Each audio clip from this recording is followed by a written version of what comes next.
This presentation is entitled Theoretical Foundations and Objectives of Experiential Learning.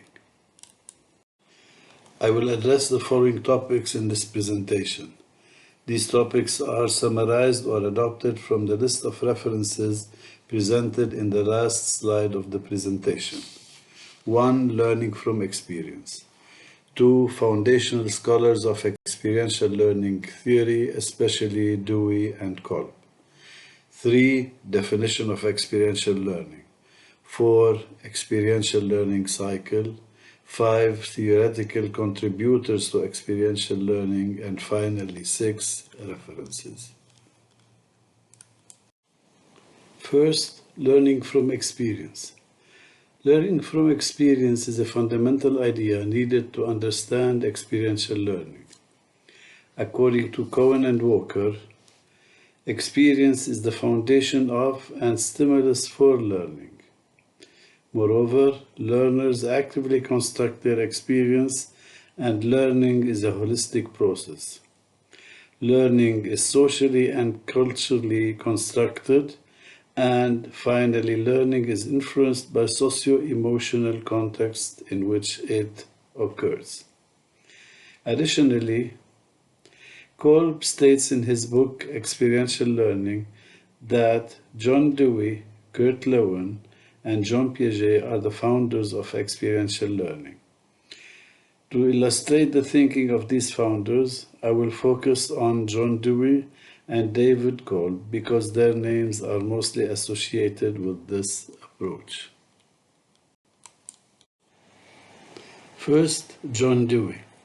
John Dewey has influenced education in general and experiential learning more specifically. According to him, human experiences, past, present, and future, influence the capacity to learn. Essentially, we do not learn from experience, we learn from reflecting on experience, and I emphasize the importance of reflection in learning. Moreover, education is not an affair of telling and being told, but an active and constructive process. The effect of constructivism on experiential learning will be discussed in the later part of the presentation. The real process of education should be the process of learning to think through the application of real problems. Importantly, all experiences are understood to be continuous. That is, each experience influences each future experience. In addition, according to Dewey, people learn experientially. However, some experiences are educative, while others are miseducative. Good educative experiences motivate, encourage, and enable students to go on to have more valuable learning experiences, whereas poor, miseducative experiences tend to decrease motivation to learn from experience in the future. David Kolb is a psychologist who is best known for his theory of experiential learning. In addition to developing a theory that outlined how experiential learning takes place. According to David Kolb, the experiential learning theory is eclectic, that is, it derives ideas from a broad and diverse range of sources, as will be demonstrated later in the presentation. For him, knowledge can be obtained by grasping and transforming experience, and importantly, reflection, a process emphasized by Dewey, is a critical learning ability by means of which receiving and internalizing information become possible. In effect, the experiential learning theory refers to the process of acquiring knowledge as a dynamic cycle composed of 4 modes of learning: experiencing, reflecting, thinking, and acting recursively. That is, it is an ongoing process. Kolb's 1984 book on experiential learning is one of the more influential works linking theory to actual practice. Book title: Experiential Learning, Experience as the Source of Learning and Development. In summary, Kolb describes experiential learning as a four-stage process where learners are asked to engage themselves in a new experience, actively reflect on that experience, conceptualize that experience, and integrate it with past experiences. Kolb's experiential learning style theory is typically represented by a four-stage learning cycle. Experiential learning cycle. Concrete experience. A new experience or situation is encountered, or the individual is reinterpreting of existing experience based on new acquired knowledge. Reflective observation of the new experience. Of particular importance in this stage are any inconsistencies between experience and understanding. The process of reflection is paramount in this stage. Abstract conceptualization. Reflection produces a new idea or a modification of an existing abstract concept the person has learned from their experience. Active experimentation. Learners apply their new idea or ideas to the world around them to test what happens. As indicated earlier, this is a continuous process through which learners use the newly acquired information as a stepping stone for more learning. According to Kolb, effective learning is seen when a person progresses through a cycle of four stages. 1. Having a concrete experience, followed by 2. Observation of and reflection on that experience, which leads to 3. The formation of abstract concepts and generalizations that are 4. Used to test a hypothesis in future situations, resulting in new experiences. As I indicated earlier, according to Kolb, experiential learning is eclectic. That is, it derives ideas from a broad and diverse range of resources. 3 major sources or theoretical contributors to experiential learning are constructivism, Dewey and others, adult learning theory, Knowles, and learning styles by Kolb. First, constructivism.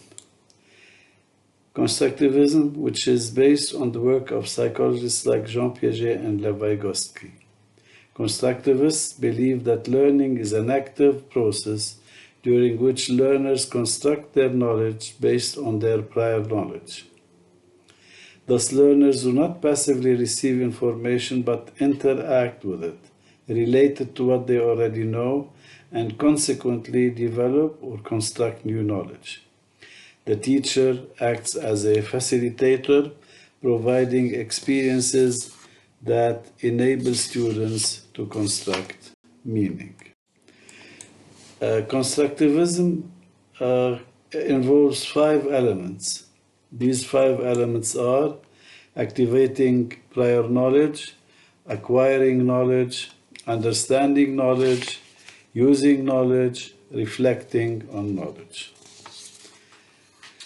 First, activating prior knowledge. Since learning involves relating what you are learning to what you already know, activating prior knowledge is extremely important for successful learning. 2. Acquiring knowledge. If students are to develop understanding, they need to see the big picture and its related parts. Understanding does not result when content is experienced as isolated bits of information. It does not result when depth is sacrificed for breadth.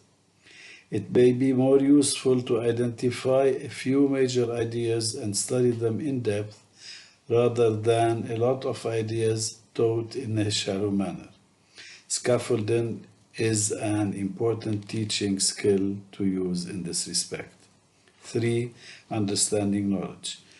Once students have been exposed to new content or skills, the process of understanding begins. The students compare the new information to their existing structures to determine if it fits or clashes with the structure and thus needs to be altered. 4. Using knowledge. Providing students with activities that allow them to use the knowledge they have acquired extends and refines their knowledge and makes their knowledge functional. The most effective activities for knowledge use are problem-solving activities that are authentic, that is real life, interesting, holistic, broad, multifaceted, not simplified for academic purposes, long-term, and social in collaboration with others. 5. Reflecting on knowledge. Students need to acquire knowledge, understand it, use it, but they also need to reflect upon it. Activities here include journal writing, teaching what one knows to others, and concept mapping. A second theoretical contributor to experiential learning is Knowles' adult learning theory and Raguji. The following are the major elements of adult learning theory. This is important here because many university students are adult learners. Adult learners come to a learning environment with vast experience, which educators can draw on as a rich resource. Adults expect to be involved as part of the decision on what and how they will be educated. Adult learners expect to have active participation in designing and implementing educational programs. Adults need to be able to experience and apply new learning. Adult learners need to be involved in how their learning will be evaluated. And finally, adult learners assume that their feedback on program progress will be seriously considered and acted upon. A third theoretical contributor to experiential learning is the theory of learning styles. These learning styles are diverging style people, assimilating learning style, converging learning style, accommodating learning style. I will now present brief descriptions of the four learning styles. Diverging. These people are able to look at things from different perspectives. They are sensitive. They prefer to watch rather than do, tending to gather information and use imagination to solve problems. They are best at viewing concrete situations from several different viewpoints. Assimilating. The assimilating learning preference involves a concise, logical approach. Ideas and concepts are more important than people. These people require good, clear explanation rather than a practical opportunity. They excel at understanding wide-ranging information and organizing it in a clear and logical format. Converging. People with a converging learning style can solve problems and will use their learning to find solutions to practical issues. They prefer technical tasks and are less concerned with people and interpersonal aspects. People with a converging learning style are best at finding practical uses for ideas and theories. They can solve problems and make decisions by finding solutions to questions and problems. Accommodating. The accommodating learning style is hands-on and relies on intuition rather than logic. These people use other people's analysis and prefer to take a practical, experiential approach.